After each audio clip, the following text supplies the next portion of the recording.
3. Jeeves and the Hard-Boiled Egg. Sometimes of a morning, as I've sat in bed sucking down the early cup of tea and watched my man Jeeves flitting about the room and putting out the raiment for the day, I've wondered what the deuce I should do if the fellow ever took it into his head to leave me. It's not so bad now I'm in New York, but in London the anxiety was frightful. There used to be all sorts of attempts on the part of low blighters to sneak him away from me. Young Reggie Foljam, to my certain knowledge, offered him double what I was giving him, and Alastair Bingham Reeves, who's got a valet who had been known to press his trousers sideways, used to look at him, when he came to see me, with a kind of glittery hungry eye that disturbed me deucedly. Bally pirates! The thing, you see, is that Jeeves is so dashed competent. You can spot it even in the way he shoves studs into a shirt. I rely on him absolutely in every crisis, and he never lets me down. And what's more, he can always be counted on to extend himself on behalf of any pal of mine who happens to be, to all appearances, knee-deep in the bullion. Take the rather rummy case, for instance, of dear old Bicky and his uncle, the hard-boiled egg. It happened after I had been in America for a few months. I got back to the flat latish one night, and when Jeeves brought me the final drink, he said, "Mr. Bickersteth called to see you this evening, sir, while you were out." "Oh," I said. "Twice, sir. He appeared a trifle agitated." "What? Pipped?" "He gave that impression, sir." I sipped the whiskey. I was sorry if Bicky was in trouble, but as a matter of fact, I was rather glad to have something I could discuss freely with Jeeves just then, because things had been a bit strained between us for some time, and it had been rather difficult to hit on something to talk about that wasn't apt to take a personal turn. You see, I had decided, rightly or wrongly, to grow a mustache, and this had cut Jeeves to the quick. He couldn't stick the thing at any price, and I had been living ever since in an atmosphere of bally disapproval, till I was getting jolly well fed up with it. What I mean is, while there is no doubt that in certain matters of dress Jeeves's judgment is absolutely sound and should be followed, it seemed to me that it was getting a bit too thick if he was going to edit my face as well as my costume. No one can call me an unreasonable chappie, and many's the time I've given in like a lamb when Jeeves has voted against one of my pet suits or ties. But when it comes to a valet staking out a claim on your upper lip, you've simply got to have a bit of the good old bulldog pluck and defy the blighter.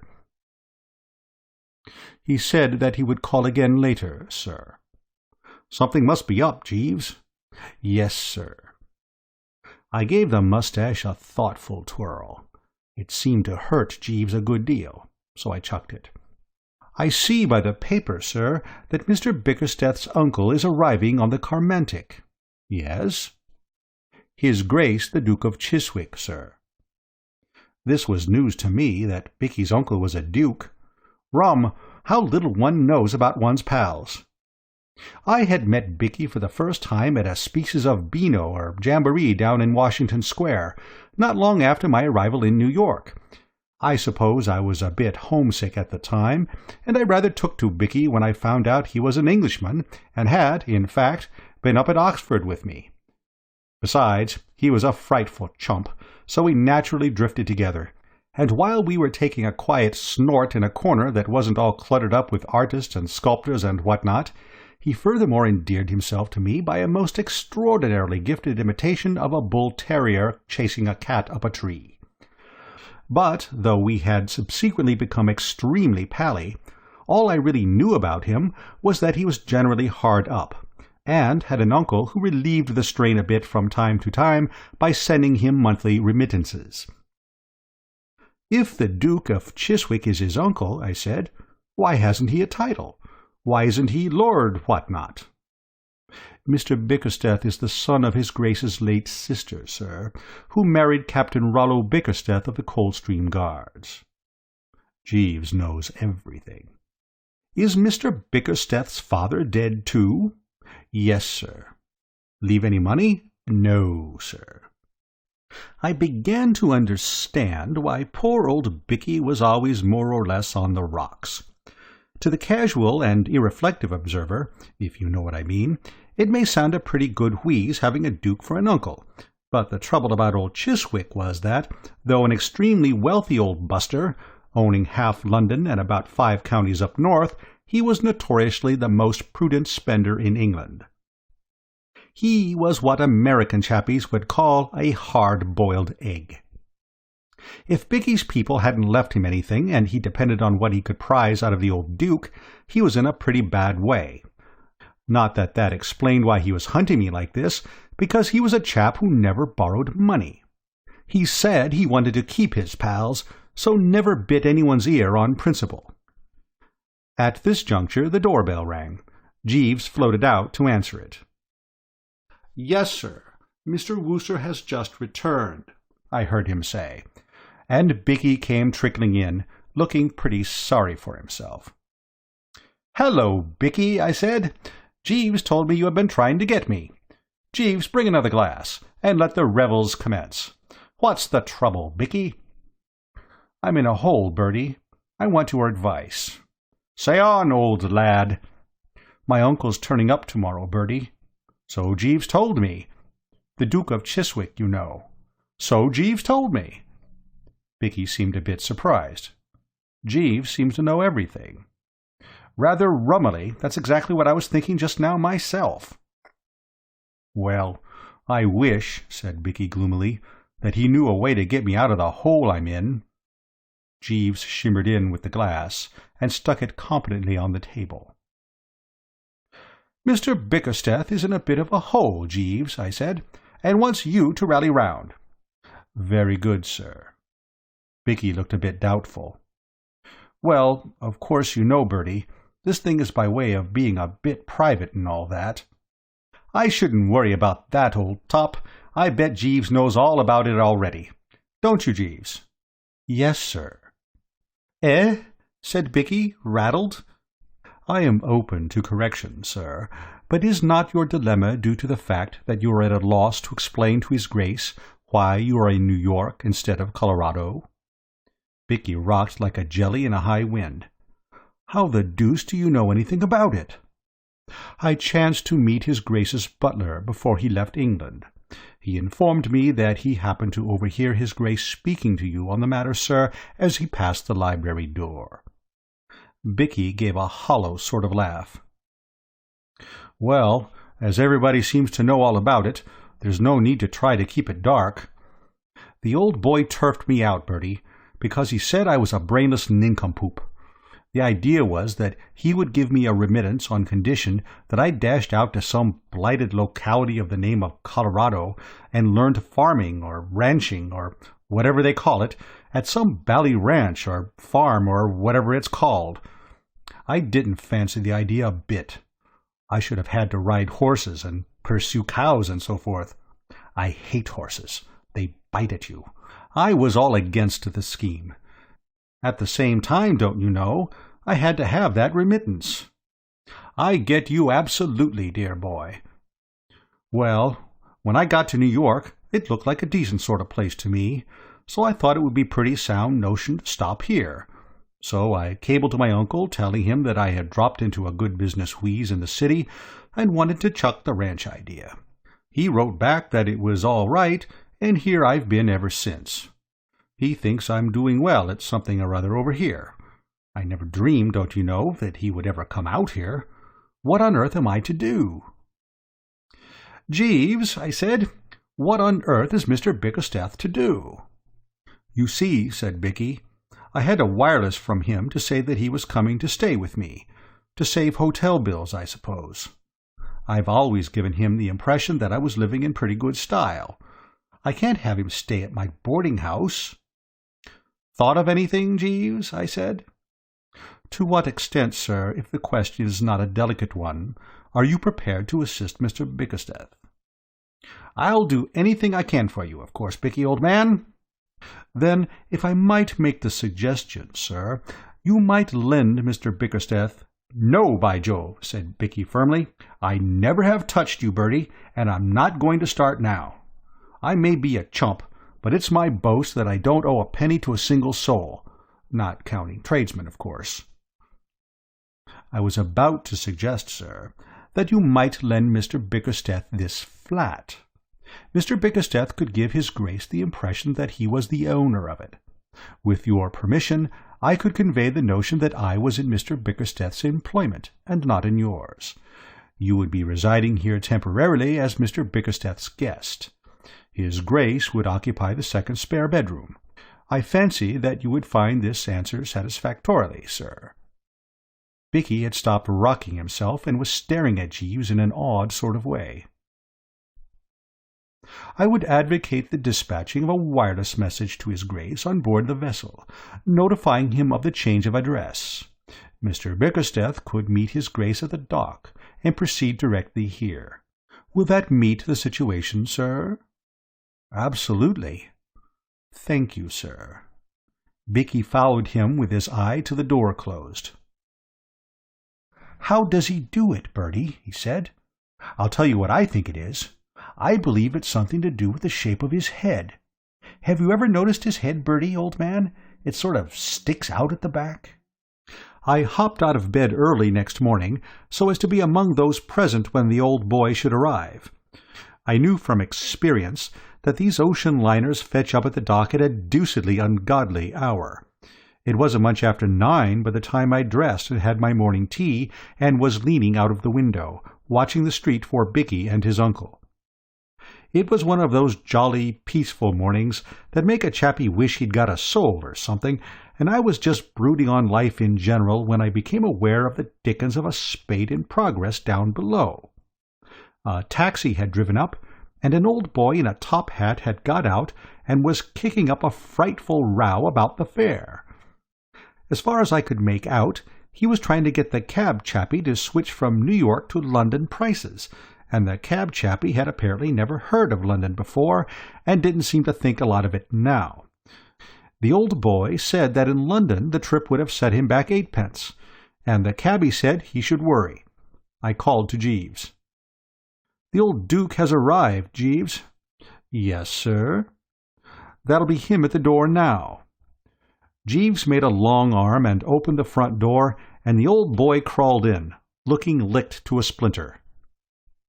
"How do you do, sir?" I said, bustling up and being the ray of sunshine. "Your nephew went down to the dock to meet you, but you must have missed him. My name's Wooster, don't you know? Great pal of Bicky's and all that sort of thing. I'm staying with him, you know. Would you like a cup of tea? Jeeves, bring a cup of tea." Old Chiswick had sunk into an armchair and was looking about the room. "Does this luxury flat belong to my nephew Francis?" "Absolutely." "It must be terribly expensive." "Pretty well, of course. Everything costs a lot over here, you know." He moaned. Jeeves filtered in with the tea. Old Chiswick took a stab at it to restore his tissues, and nodded. "A terrible country, Mr. Wooster. A terrible country. Nearly 8 shillings for a short cab drive. Iniquitous." He took another look around the room. It seemed to fascinate him. "Have you any idea how much my nephew pays for this flat, Mr. Wooster?" "About $200 a month, I believe." "What? £40 a month?" I began to see that, unless I made the thing a bit more plausible, the scheme might turn out a frost. I could guess what the old boy was thinking. He was trying to square all this prosperity with what he knew of poor old Bicky. And one had to admit that it took a lot of squaring, for dear old Bicky, though a stout fellow and absolutely unrivalled as an imitator of bull-terriers and cats, was in many ways one of the most pronounced fatheads that ever pulled on a suit of gents' underwear. "I suppose it seems rummy to you," I said, "but the fact is, New York often bucks chappies up and makes them show a flash of speed that you wouldn't have imagined them capable of. It sort of develops them. Something in the air, don't you know? I imagine that Bicky in the past, when you knew him, may have been something of a chump, but it's quite different now. Devilish efficient sort of chappie, and looked in on commercial circles as quite the nib." "I'm amazed. What is the nature of my nephew's business, Mr. Wooster?" "Oh, just business, don't you know? The same sort of thing Carnegie and Rockefeller and all those coves do, you know." I slid for the door. "Awfully sorry to leave you, but I've got to meet some of the lads elsewhere." Coming out of the lift, I met Bicky bustling in from the street. "Hello, Bertie. I missed him. Has he turned up?" "He's upstairs now, having some tea." "What does he think of it all?" "He's absolutely rattled." "Ripping. I'll be toddling up then. Toodaloo, Bertie, old man. See you later." "Pip-pip, Bicky, dear boy." He trotted off, full of merriment and good cheer, and I went off to the club to sit in the window and watch the traffic coming up one way and going down the other. It was latish in the evening when I looked in at the flat to dress for dinner. "Where's everybody, Jeeves?" I said, finding no little feet pattering about the place. "Gone out?" "His Grace desired to see some of the sights of the city, sir. Mr. Bickersteth is acting as his escort. I fancy their immediate objective was Grant's tomb." "I suppose Mr. Bickersteth is a bit braced up the way things are going, what?" "Sir?" "I say, I take it that Mr. Bickersteth is tolerably full of beans." "Not altogether, sir." "What's his trouble now?" "The scheme which I took the liberty of suggesting to Mr. Bickersteth and yourself has, unfortunately, not answered entirely satisfactorily, sir." "Surely the Duke believes that Mr. Bickersteth is doing well in business, and all that sort of thing?" "Exactly, sir, with the result that he has decided to cancel Mr. Bickersteth's monthly allowance, on the ground that, as Mr. Bickersteth is doing so well on his own account, he no longer requires pecuniary assistance." "Great Scott, Jeeves, this is awful." "Somewhat disturbing, sir." "I never expected anything like this." "I confess I scarcely anticipated the contingency myself, sir." "I suppose it bowled the poor blighter over, absolutely." Mr. Bickersteth appeared somewhat taken aback, sir. My heart bled for Bicky. "We must do something, Jeeves." "Yes, sir." "Can you think of anything?" "Not at the moment, sir." "There must be something we can do." "It was a maxim of one of my former employers, sir, as I believe I mentioned to you once before, the present Lord Bridgenorth, that there is always a way. I remember his lordship using the expression on the occasion he was then a business gentleman and had not yet received his title, when a patent hair restorer which he chanced to be promoting failed to attract the public. He put it on the market under another name as a depilatory, and amassed a substantial fortune. I have generally found his lordship's aphorism based on sound foundations. No doubt we shall be able to discover some solution of Mr. Bickersteth's difficulty, sir." "Well, have a stab at it, Jeeves." "I will spare no pains, sir." I went and dressed sadly. It will show you pretty well how pipped I was when I tell you that I near as toucher put on a white tie with a dinner jacket. I sallied out for a bit of food more to pass the time than because I wanted it. It seemed brutal to be wading into the bill of fare with poor old Bicky headed for the breadline. When I got back, old Chiswick had gone to bed, but Bicky was there, hunched up in an armchair, brooding pretty intensely, with a cigarette hanging out of the corner of his mouth and a more or less glassy stare in his eyes. He had the aspect of one who had been soaked with what the newspaper chappies called some blunt instrument. "This is a bit thick, old thing, what?" I said. He picked up his glass and drained it feverishly, overlooking the fact that it hadn't anything in it. "I'm done, Bertie," he said. He had another go at the glass. It didn't seem to do him any good. "If only this had happened a week later, Bertie. My next month's money was due to roll in on Saturday. I could have worked a wheeze I've been reading about in the magazine advertisements. It seems that you can make a dashed amount of money if you can only collect a few dollars and start a chicken farm." "Jolly sound scheme, Bertie. Say you buy a hen. Call it one hen for the sake of argument. It lays an egg every day of the week. You sell the eggs, 7 for 25 cents. Keep of hen costs nothing. Profit practically 25 cents on every 7 eggs. Or look at it another way, suppose you have a dozen eggs. Each of the hens has a dozen chickens. The chickens grow up and have more chickens. Why, in no time you'd have the place covered knee-deep in hens, all laying eggs, at 25 cents for every 7. You'd make a fortune. Jolly life, too, keeping hens. He began to get quite worked up at the thought of it, but he slopped back in his chair at this juncture with a good deal of gloom. But, of course, it's no good, he said, because I haven't got the cash. You've only got to say the word, you know, Bicky, old top. Thanks awfully, Bertie, but I'm not going to sponge on you. That's always the way of this world. The chappies you'd like to lend money to won't let you, whereas the chappies you don't want to lend it to will do everything except actually stand on your head and lift the specie out of your pockets. As a lad who's always rolled tolerably free in the right stuff, I've had lots of experience of the second class. Many's the time, back in London, I've hurried along Piccadilly and felt the hot breath of a toucher on the back of my neck and heard his sharp, excited yapping as he closed in on me. I've simply spent my life scattering largesse to blighters I didn't care a hang for. Yet here I was now, dripping doubloons and pieces of 8, and longing to hand them over, and Bicky, poor fish, absolutely on his uppers, not taking any at any price. Well, there's only one hope, then. What's that? Jeeves, sir. There was Jeeves, standing behind me, full of zeal. In this matter of shimmering into rooms, the chappie is rummy to a degree. You're sitting in the old armchair, thinking of this and that, and then suddenly you look up, and there he is. He moves from point to point with as little uproar as a jellyfish. The thing startled poor old Bicky considerably. He rose from his seat like a rocketing pheasant.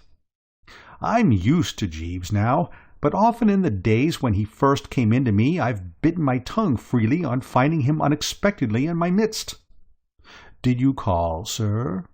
"Oh, there you are, Jeeves." "Precisely, sir." "Jeeves, Mr. Bickersteth is still up the pole. Any ideas?" "Why, yes, sir.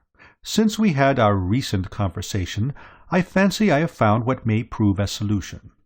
I do not wish to appear to be taking a liberty, sir, but I think that we have overlooked his Grace's potentialities as a source of revenue."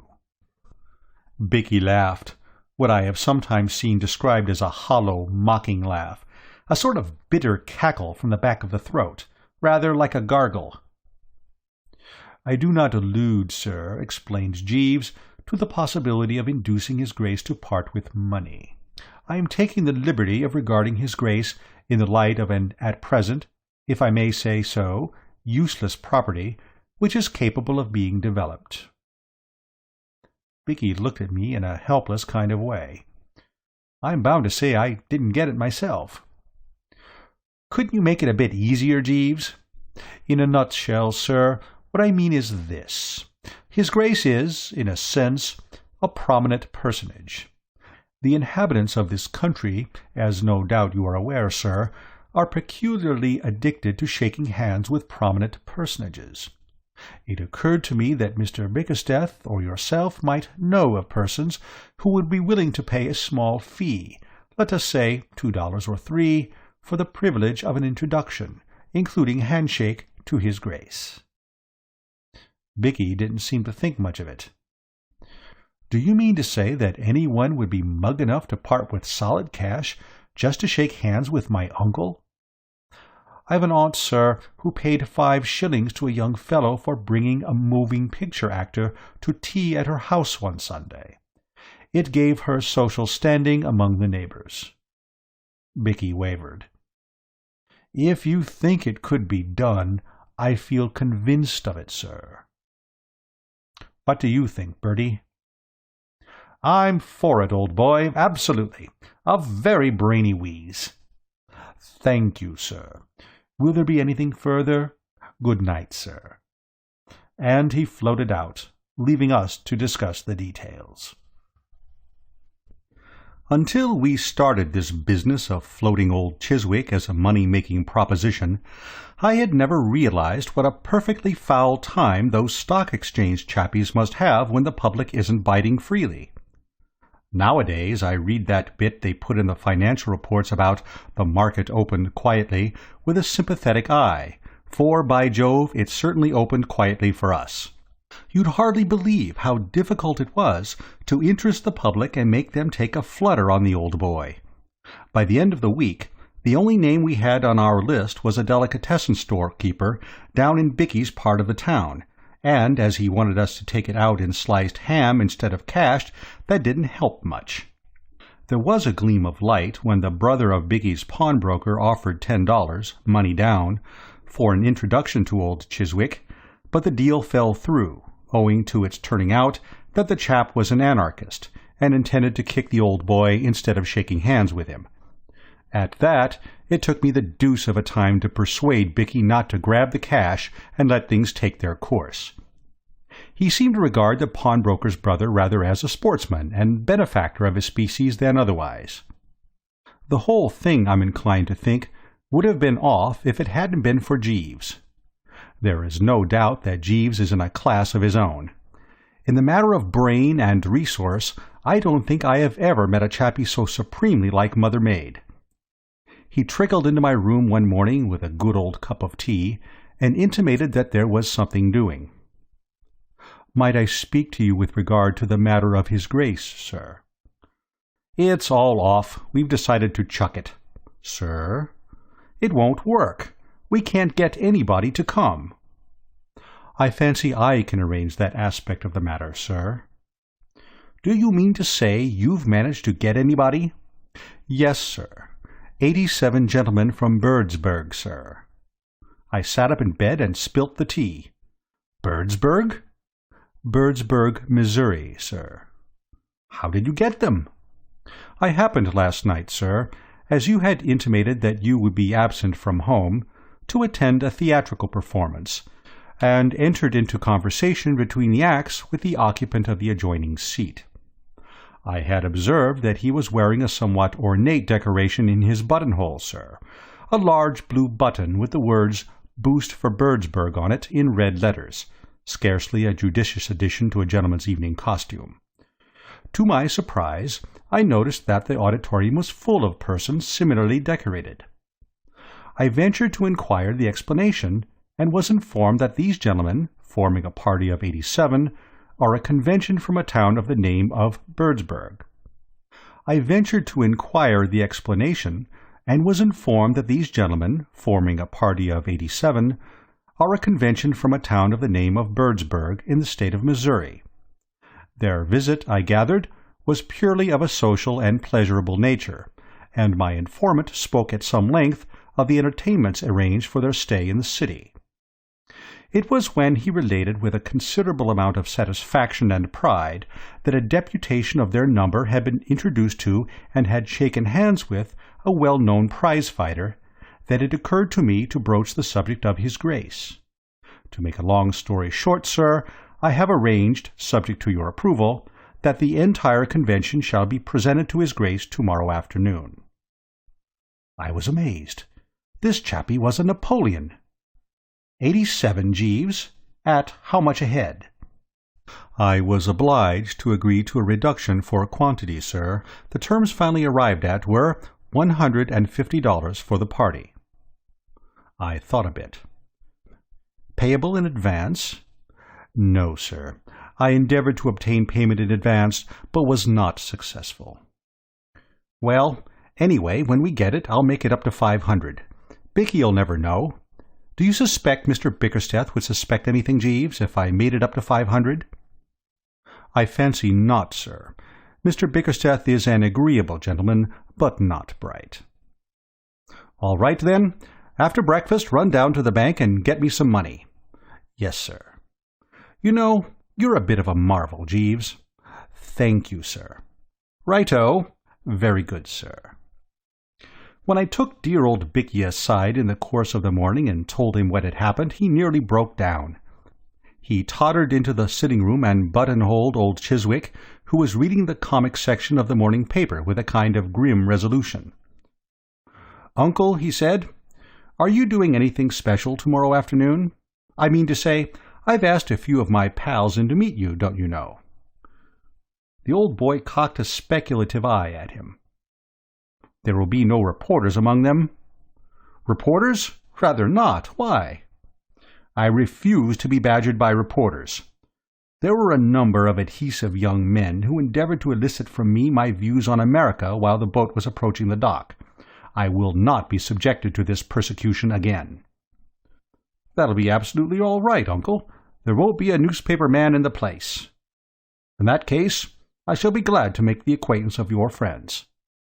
"You'll shake hands with them and so forth?" "I shall naturally order my behavior according to the accepted rules of civilized intercourse." Bicky thanked him heartily and came off to lunch with me at the club, where he babbled freely of hens, incubators, and other rotten things. After mature consideration, we had decided to unleash the Birdsburg contingent on the old boy 10 at a time. Jeeves brought his theatre pal round to see us, and we arranged the whole thing with him. A very decent chappie, but rather inclined to colour the conversation and turn it in the direction of his hometown's new water supply system. We settled that, as an hour was about all he would be likely to stand, each gang should consider itself entitled to 7 minutes of the Duke's society by Jeeves' stopwatch, and that when their time was up, Jeeves would slide into the room and cough meaningly. Then we parted with what I believe are called mutual expressions of goodwill, the Birdsburg chappie extending a cordial invitation to us all to pop out some day and take a look at the new water supply system, for which we thanked him. Next day the deputation rolled in. The first shift consisted of the cove we had met and 9 others almost exactly like him in every respect. They all looked deuced keen and businesslike, as if from youth up they had been working in the office and catching the boss's eye and what not. They shook hands with the old boy with a good deal of apparent satisfaction, all except one chappie who seemed to be brooding about something, and then they stood off and became chatty. "What message have you for Birdsburg, Duke?" asked our pal. The old boy seemed a bit rattled. "I have never been to Birdsburg." Chappie seemed pained. "You should pay it a visit," he said. "The most rapidly growing city in the country. Boost for Birdsburg." "Boost for Birdsburg," said the other chappies reverently. The chappie who had been brooding suddenly gave tongue. "Say!" He was a stout sort of well-fed cove with one of those determined chins and a cold eye. The assemblage looked at him. "As a matter of business," said the chappie. "Mind you, I'm not questioning anybody's good faith, but as a matter of strict business, I think this gentleman here ought to put himself on record before witnesses as stating that he really is a duke." "What do you mean, sir?" cried the old boy, getting purple. "No offense, simply business. I'm not saying anything, mind you, but there's one thing that seems kind of funny to me. This gentleman here says his name's Mr. Bickersteth, as I understand it. Well, if you're the Duke of Chiswick, why isn't he Lord Percy something? I've read English novels, and I know all about it." "This is monstrous." "Now, don't get hot under the collar. I'm only asking. I have a right to know. You're going to take our money, so it's only fair that we should see that we get our money's worth." The water-supplied cove chipped in. "You're quite right, Sims. I overlooked that when making the agreement. You see, gentlemen, as businessmen, we've a right to reasonable guarantees of good faith. We're paying Mr. Bickersteth here $150 for this reception, and we naturally want to know." Old Chiswick gave Bicky a searching look. Then he turned to the water-supply chappie. He was frightfully calm. "I can assure you that I know nothing of this," he said, quite politely. "I should be grateful if you would explain." "Well, we arranged with Mr. Bickersteth that 87 citizens of Birdsburg should have the privilege of meeting and shaking hands with you for a financial consideration mutually arranged, and what my friend Sims here means, and I'm with him, is that we have only Mr. Bickersteth's word for it, and he is a stranger to us, that you are the Duke of Chiswick at all." Old Chiswick gulped. "Allow me to assure you, sir," he said in a rummy kind of voice, "that I am the Duke of Chiswick." "Then that's all right," said the chappie heartily. That was all we wanted to know. Let the thing go on." "I am sorry to say," said old Chiswick, "that it cannot go on. I am feeling a little tired. I fear I must ask to be excused." "But there are 87 of the boys waiting around the corner at this moment, Duke, to be introduced to you." "I fear I must disappoint them." "But in that case the deal would have to be off." "That is a matter for you and my nephew to discuss." The chappie seemed troubled. "You really won't meet the rest of them?" "No." "Well then, I guess we'll be going." They went out, and there was a pretty solid silence. Then old Chiswick turned to Bicky. "Well?" Bicky didn't seem to have anything to say. "Was it true what that man said?" "Yes, uncle." "What do you mean by playing this trick?" Bicky seemed pretty well knocked out, so I put in a word. "I think you better explain the whole thing, Bicky, old top." Bicky's Adam's apple jumped about a bit, then he started. "You see, you had cut off my allowance, uncle, and I wanted a bit of money to start a chicken farm. I mean to say, it's an absolute cert if you once get a bit of capital. You buy a hen, and it lays an egg every day of the week, and you sell the eggs, say 7 for 25 cents. Keep of the hens costs nothing, profit practically. What is all this nonsense about hens? You led me to suppose you were a substantial businessman." "Old Bicky rather exaggerated, sir," I said, helping the chappie out. "The fact is, the poor old lad is absolutely dependent on that remittance of yours, and when you cut it off, don't you know, he was pretty solidly in the soup, and had to think of some way of closing in on a bit of the ready pretty quick. That's why we thought of this handshaking scheme." Old Chiswick foamed at the mouth. "So you have lied to me. You have deliberately deceived me as to your financial status." "Poor old Bicky didn't want to go to that ranch," I explained. "He doesn't like cows and horses, but he rather thinks he would be hot stuff among the hens. All he wants is a bit of capital. Don't you think it would be rather a wheeze if you were to, after what has happened? After this deceit and foolery? Not a penny." "But—" "Not a penny!" There was a respectful cough in the background. "If I might make a suggestion, sir." Jeeves was standing on the horizon, looking devilish brainy. "Go ahead, Jeeves," I said. "I would merely suggest, sir, that if Mr. Bickersteth is in need of a little ready money, and is at a loss to obtain it elsewhere, he might secure the sum he requires by describing the occurrences of this afternoon for the Sunday issue of one of the more spirited and enterprising newspapers." "By Jove," I said. "By George," said Bicky. "Great heavens," said old Chiswick. "Very good, sir," said Jeeves. Bicky turned to old Chiswick with a gleaming eye. "Jeeves is right. I'll do it. The Chronicle would jump at it. They eat that sort of stuff." Old Chiswick gave a kind of moaning howl. "I absolutely forbid you, Francis, to do this thing."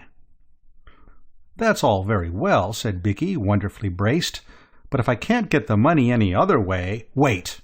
Wait, my boy. You are so impetuous. We might arrange something." "I won't go to that bally ranch." No, my boy. I would not suggest it. I would not for a moment suggest it. I think—" He seemed to have a bit of a struggle with himself. I think that, on the whole, it would be best if you returned with me to England. I might— In fact, I think I see my way I might be able to utilize your services in some secretarial position." "I shouldn't mind that." "I should not be able to offer you a salary, but as you know, in English political life, the unpaid secretary is a recognized figure." "The only figure I'll recognize," said Bicky firmly, "is 500 quid a year, paid quarterly." "My dear boy, absolutely. But your recompense, my dear Francis, would consist in the unrivaled opportunities you would have, as my secretary, to gain experience, to accustom yourself to the intricacies of political life, in fact, you would be in an exceedingly advantageous position." "$500 a year," said Bicky, rolling it round his tongue. "Why, that would be nothing to what I could make if I started a chicken farm. It stands to reason. Suppose you have a dozen hens. Each of the hens has a dozen chickens. After a bit the chickens grow up and have a dozen chickens each themselves, and then they all start laying eggs. There's a fortune in it. You can get anything you like for eggs in America. Chappies keep them on ice for years and years and don't sell them till they fetch about $1 a whirl. You'd think I'm going to chuck a future like this for anything under 500 goblins a year? What?" A look of anguish passed over old Chiswick's face. Then he seemed to be resigned to it. "Very well, my boy," he said. "What-ho," said Bicky. "All right, then." "Jeeves," I said. Bicky had taken the old boy off to dinner to celebrate, and we were alone. "Jeeves, this has been one of your best efforts." "Thank you, sir." "It beats me how you do it." "Yes, sir." "The only trouble is, you haven't got much out of it, what?"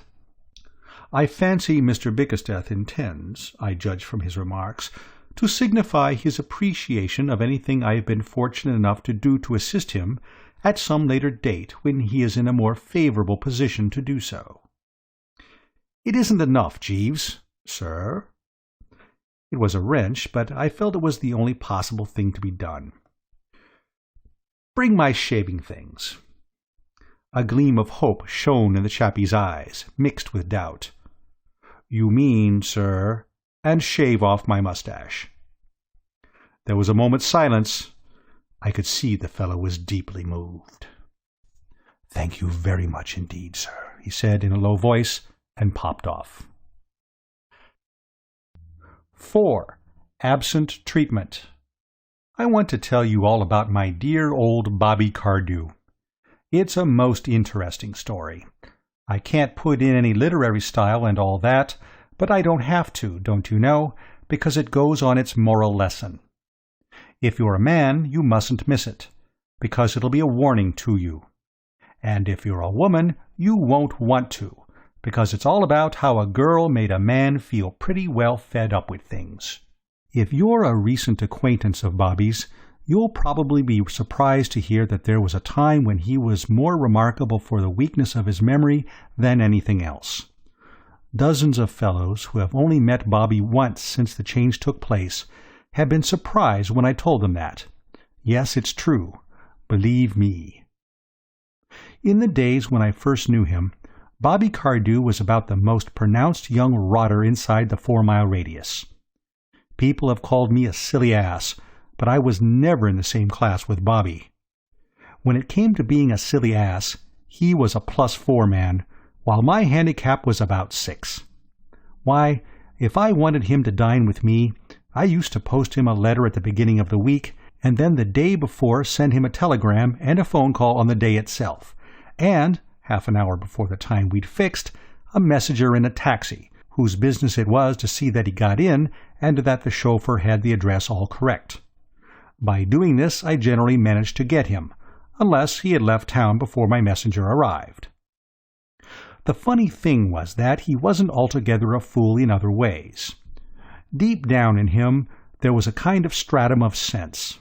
I had known him once or twice show an almost human intelligence, but to reach that stratum, mind you, you needed dynamite. At least that's what I thought. But there was another way which hadn't occurred to me. Marriage, I mean. Marriage, the dynamite of the soul. That was what hit Bobby. He married. Have you ever seen a bull pup chasing a bee? The pup sees the bee, it looks good to him, but he still doesn't know what's at the end of it till he gets there. It was like that with Bobby. He fell in love, got married with a sort of whoop, as if it were the greatest fun in the world, and then began to find out things. She wasn't the sort of girl you would have expected Bobby to rave about, and yet, I don't know. What I mean is, she worked for her living, and to a fellow who has never done a hand's turn in his life, there's undoubtedly a sort of fascination, a kind of romance about a girl who works for her living. Her name was Anthony. Mary Anthony. She was about 5'6". She had a ton and a half of red gold hair, gray eyes, and one of those determined chins. She was a hospital nurse. When Bobby smashed himself up at polo, she was told off by the authorities to smooth his brow and rally round with cooling unguents and all like that. And the old boy hadn't been up and about again for more than a week before they'd popped off to the registrars and fixed it up. Quite the romance. Bobby broke the news to me at the club one evening, and the next day he introduced me to her. I admired her. I've never worked myself. My name's Pepper, by the way. Almost forgot to mention it. Reggie Pepper. My Uncle Edward was Pepper, Wells and Company, the colliery people. He left me a sizable chunk of bullion. I say I've never worked myself, but I admire anyone who earns a living under difficulties, especially a girl. And this girl had a rather unusual time of it, being an orphan and all that, and having had to do everything off her own bat for years. Mary and I got along splendidly. We don't now, but we'll come to that later. I'm speaking of the past. She seemed to think Bobby the greatest thing on earth, judging by the way she looked at him when she thought I wasn't noticing, and Bobby seemed to think the same about her. So that I came to the conclusion that, if only dear old Bobby didn't forget to go to the wedding, they had a sporting chance of being quite happy. Well, let's brisk it up a bit here and jump a year. The story doesn't really start till then. They took a flat and settled down. I was in and out of the place quite a good deal. I kept my eyes open, and everything seemed to me to be running along as smoothly as you could want. If this was marriage, I thought, I couldn't see why fellows were so frightened of it. There were a lot worse things that could happen to a man. But we now come to the incident of the quiet dinner, and it's just here that love's young dream hits a snag, and things begin to occur. I happened to meet Bobby in Piccadilly, and he asked me to come back to dinner at the flat. And, like a fool, instead of bolting and putting myself under police protection, I went. When we got to the flat, there was Mrs. Bobby looking, well, I tell you, it staggered me. Her gold hair was all piled up in waves and crinkles and things, with a what-you-call-it of diamonds in it, and she was wearing the most perfectly ripping dress. I couldn't begin to describe it. I can only say it was the limit. It struck me that if this was how she was in the habit of looking every night when they were dining quietly at home together, it was no wonder that Bobby liked domesticity. "Here's old Reggie, dear," said Bobby. "I brought him home to have a bit of dinner. I'll phone down to the kitchen and ask them to send it up now, what?" She stared at him as if she had never seen him before. Then she turned scarlet. Then she turned white as a sheet. Then she gave a little laugh. It was most interesting to watch. Made me wish I was up a tree about 800 miles away. Then she recovered herself. "I'm so glad you were able to come, Mr. Pepper," she said, smiling at me. And after that she was all right. At least you would have said so. She talked a lot at dinner and chaffed Bobby, and played us ragtime on the piano afterwards, as if she hadn't a care in the world. Quite a jolly little party it was. Not.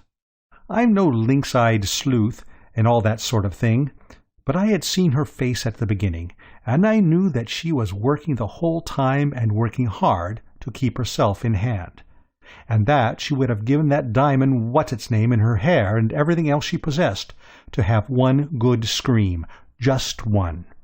I've sat through some pretty thick evenings in my time, but that one had the rest beaten in a canter.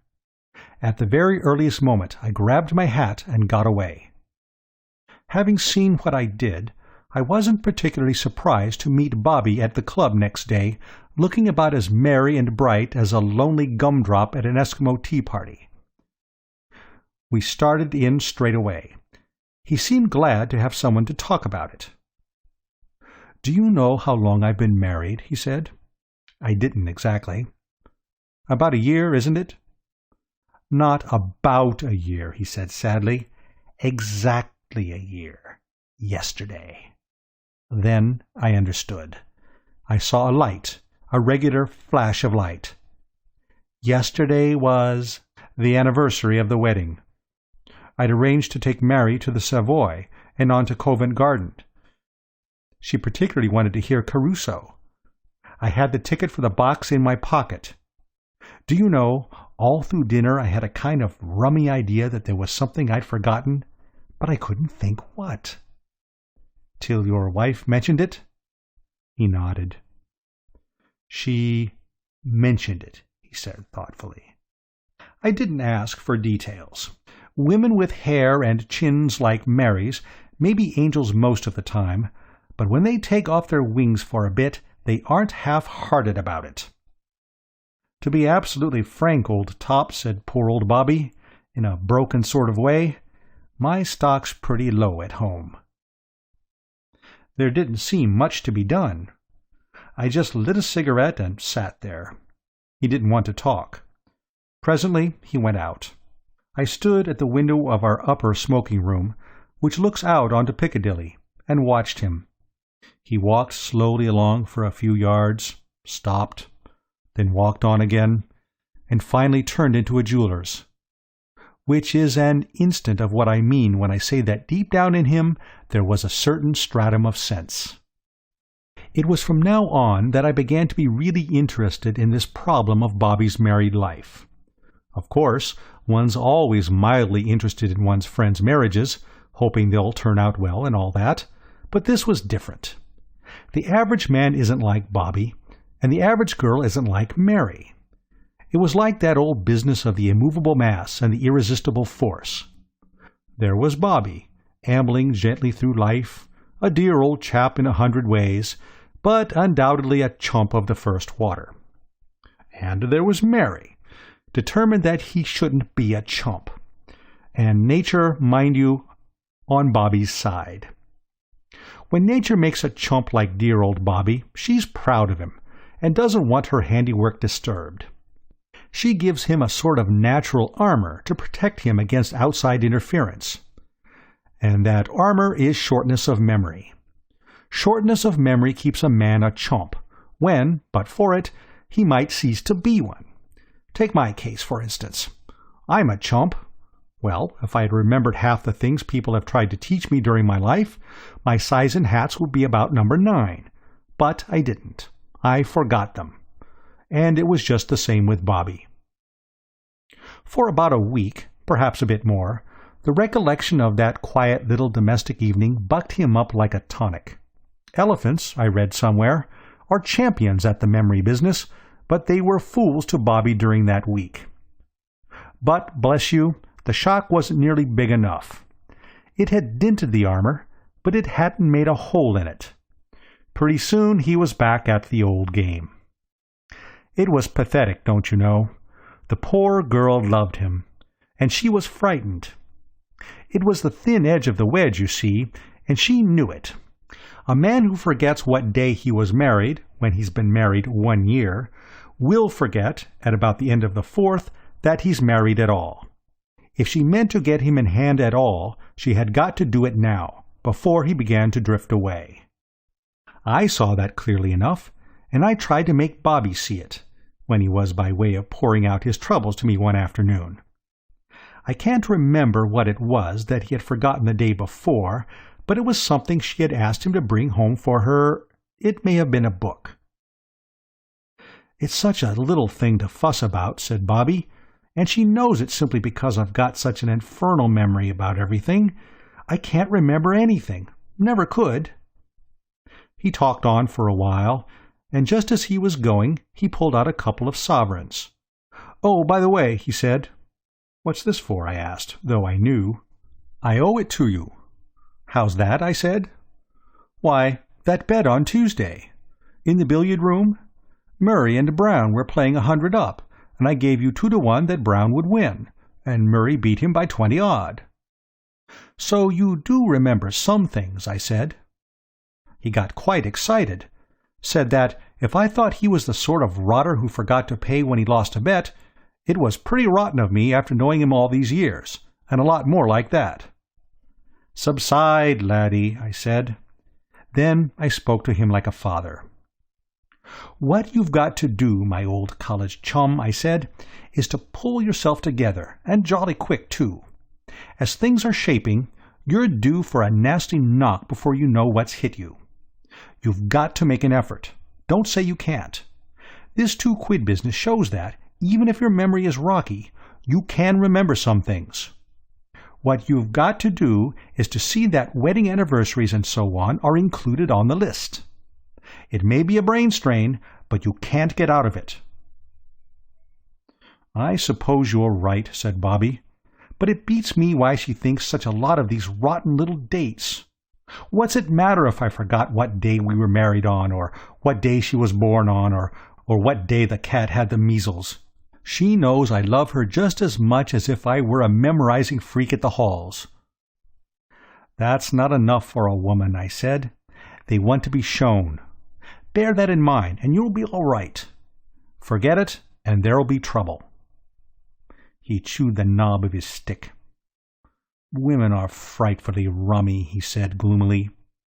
"You should have thought of that before you married one," I said. I don't see that I could have done any more. I'd put the whole thing in a nutshell for him. You would have thought he would have seen the point, and that it would have made him brace up and get a hold of himself. But no. Off he went again in the same old way. I gave up arguing with him. I had a good deal of time on my hands, but not enough to amount to anything when it was a question of reforming dear old Bobby by argument. If you see a man asking for trouble, and insisting on getting it, the only thing to do is to stand by and wait till it comes to him. After that you may get a chance. But till then there's nothing to be done. But I thought a lot about him. Bobby didn't get into the soup all at once. Weeks went by, and months, and still nothing happened.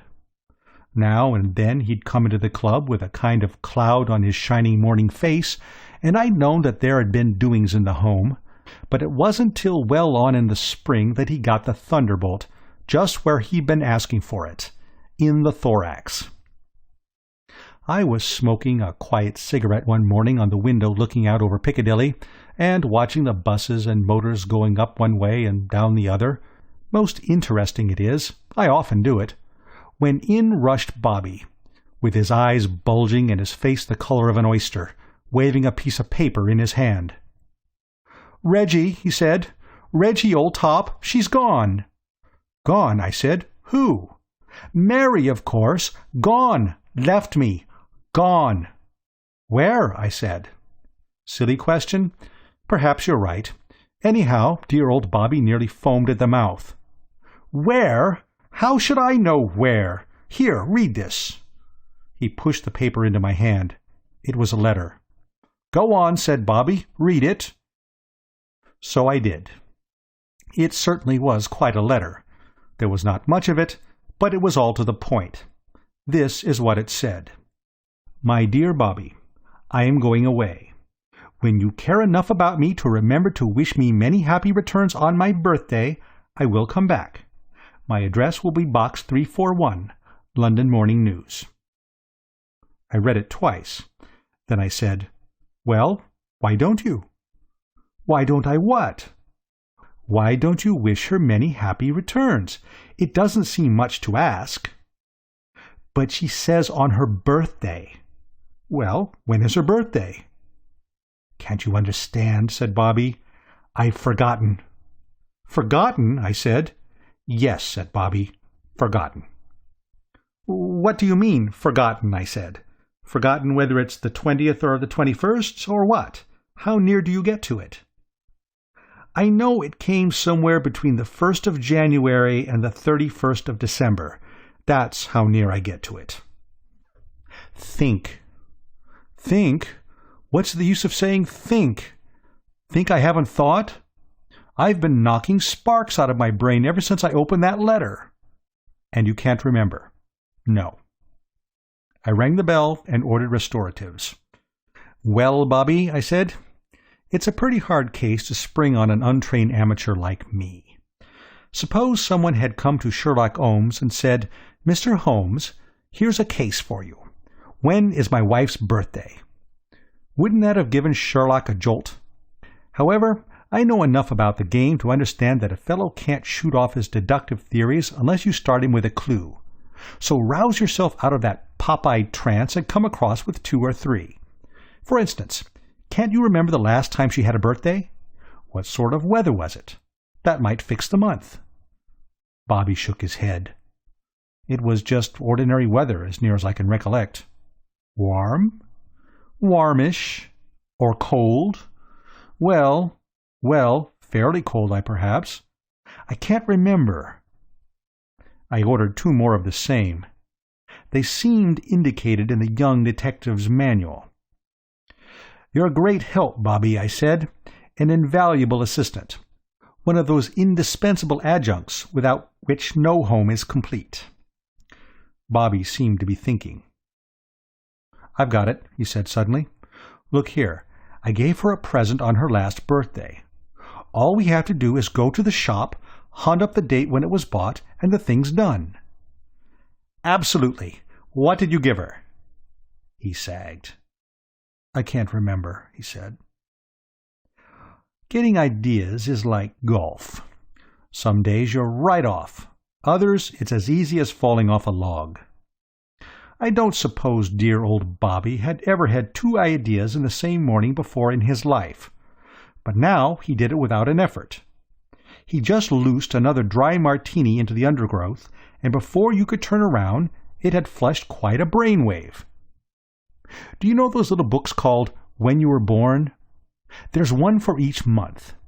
They tell you your character, your talents, your strong points, and your weak points at 4 halfpenny a go. Bobby's idea was to buy the whole 12 and go through them till we found out which month hit off Mary's character. That would give us the month, and narrow it down a whole lot. A pretty hot idea for a non-thinker like dear old Bobby. We sallied out at once. He took half, and I took half, and we settled down to work. As I say, it sounded good, but when we came into the thing, we saw that there was a flaw.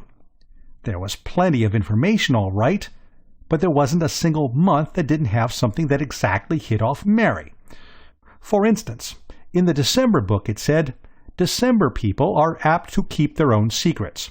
They are extensive travelers." Well, Mary had certainly kept her secret, and she had traveled quite extensively enough for Bobby's needs. Then October people were born with original ideas and loved moving.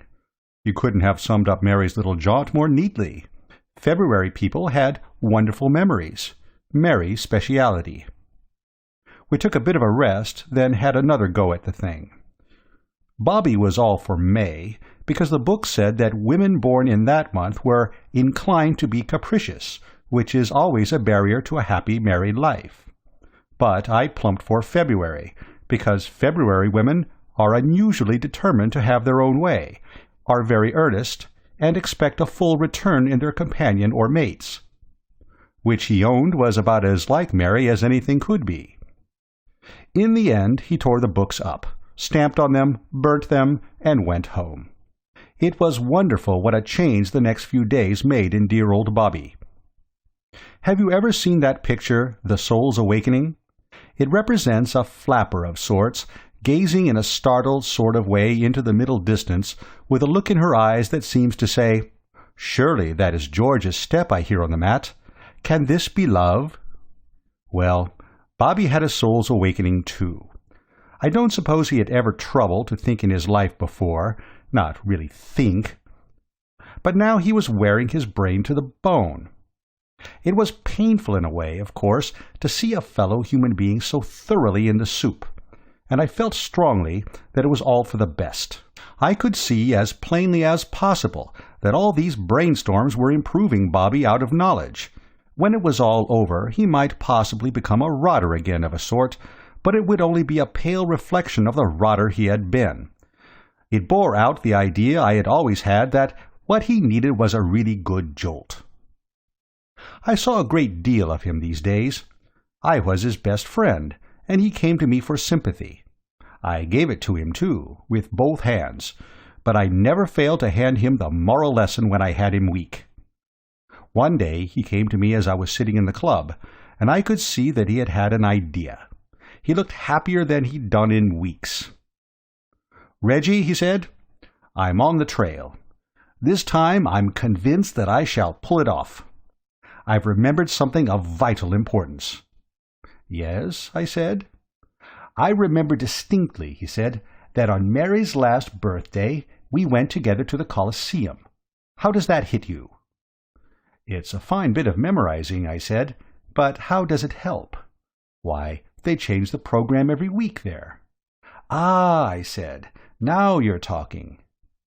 "And the week we went, one of the turns was Professor someone's terpsichorean cats. I recollect them distinctly. Now, are we narrowing it down, or aren't we, Reggie? I'm going round to the Colosseum this minute, and I'm going to dig the date of those terpsichorean cats out of them if I have to use a crowbar." So that got him within 6 days, for the management treated us like brothers, brought out the archives, and ran agile fingers over the pages till they treed the cats in the middle of May. "I told you it was May," said Bobby. "Maybe you'll listen to me another time." "If you've any sense," I said, "there won't be another time." And Bobby said that there wouldn't. Once you get your money on the run, it parts as if it enjoyed doing it. I had just got off to sleep that night when my telephone bell rang. It was Bobby, of course. He didn't apologize. "Reggie," he said, "I've got it now for certain. It's just come to me. We saw those terpsichorean cats at a matinee, old man." "Yes?" I said. "Well, don't you see that brings it down to 2 days? It must have been either Wednesday the 7th or Saturday the 10th. "Yes," I said, "if they didn't have daily matinees at the Colosseum." I heard him give a sort of howl.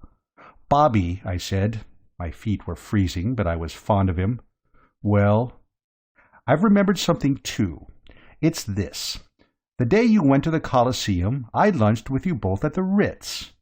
You had forgotten to bring any money with you, so you wrote a check." "But I'm always writing checks." "You are, but this was for a tenner, and made out to the hotel. Hunt up your checkbook and see how many checks for £10 payable to the Ritz Hotel you wrote out between May the 5th and May the 10th. He gave a kind of gulp. "Reggie," he said, "you're a genius. I've always said so. I believe you've got it. Hold the line." Presently he came back again. "Hello," he said. "I'm here," I said. It was the 8th.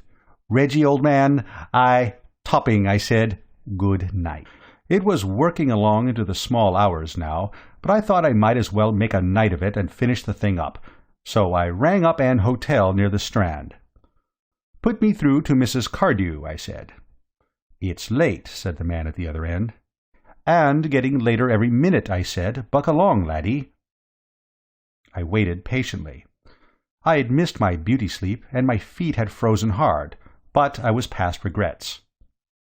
"What is the matter?" said Mary's voice.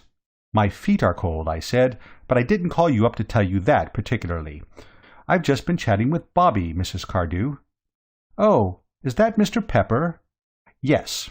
He's remembered it, Mrs. Cardew." She gave a sort of scream. I've often thought how interesting it must be to be one of those exchange girls. The things they must hear, don't you know? Bobby's howl and gulp, and Mrs. Bobby's scream, and all about my feet and all that. Most interesting it must be. "He's remembered it," she gasped. "Did you tell him?" "No." Well, I hadn't. "Mr. Pepper." "Yes." Was he very worried?" I chuckled. This was where I was billed to be the life and soul of the party. "Worried? He was about the most worried man between here and Edinburgh.